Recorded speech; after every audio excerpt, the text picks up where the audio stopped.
Welcome! In front of me is a TCL 50SE, and today I'll show you how you can insert SIM and SD card into this phone.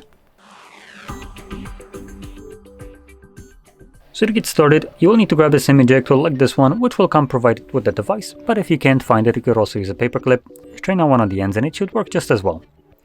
Once you got one of those, you can then pop out the tray, which is located on the top left side of the phone, right here where the pin is holding right now. You want to push it in, and you can see that the tray will pop out enough for you to be able to grab it and pull it out. On the tray you have space for one dedicated SD card and two dedicated SIM spots.